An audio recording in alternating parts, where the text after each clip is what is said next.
number 1 68 battalion SSB নেতৃত্ব বহন কৰিছে SI GD পংচং কংসা আৰু অভিবাদন গ্ৰহণ কৰিছে আজি অনুষ্ঠানৰ মুখ্য অতিথি প্লাটুন নম্বৰ 4 আসাম ফৌজৰ সজাই জিলা কাৰ্যবাহিনী নেতৃত্ব বহন কৰিছে SI কম্পিউটাৰৰ নিকুমণি বৰাই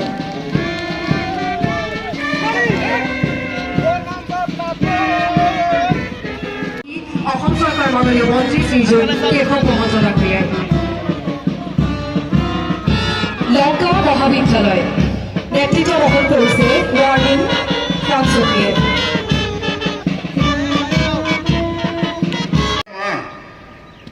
আমি আমাৰ চৰকাৰে গ্ৰহণ কৰা সিদ্ধান্ত আৰু কাৰ্যব্যৱস্থাসমূহে সমাজৰ প্ৰতিটো শ্ৰেণী তথা অংশৰ লোককে স্পৰ্শ কৰিছে ৰাজ্যখনৰ আন্তঃগাঁথনিৰ ব্যাপক উন্নয়ন সামাজিক নেটৱৰ্ক শক্তিশালীকৰণ অৰ্থনৈতিক বুনিয়াদ সবলীকৰণ হিমন্ত বিশ্ব শৰ্মা ডাঙৰীয়াৰ বিচক্ষণ নেতৃত্ব দূৰদৰ্শী চিন্তা পৰিকল্পনা আৰু দৃঢ় সংকল্পৰে আমাৰ চৰকাৰখনে বিগত 3 বছৰত অসমক দেশৰ এক শ্ৰেষ্ঠ ৰাজ্যৰ ঠাইলৈ উন্নতি কৰিবলৈ নিৰন্তৰ আন্তৰিক প্ৰয়াসত ব্ৰতী হৈ আছে প্ৰবল ইচ্ছা শক্তি আৰু কৰ্মোদ্যমৰ কুশল বিতৰণ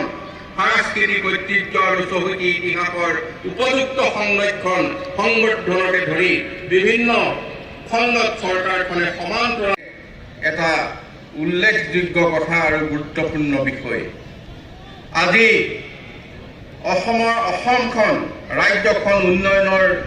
দ্ৰুতগতিত আগবাঢ়িছে আপোনালোকৰ ওচৰতে জাগিৰোডত আজি সিদিনাকেই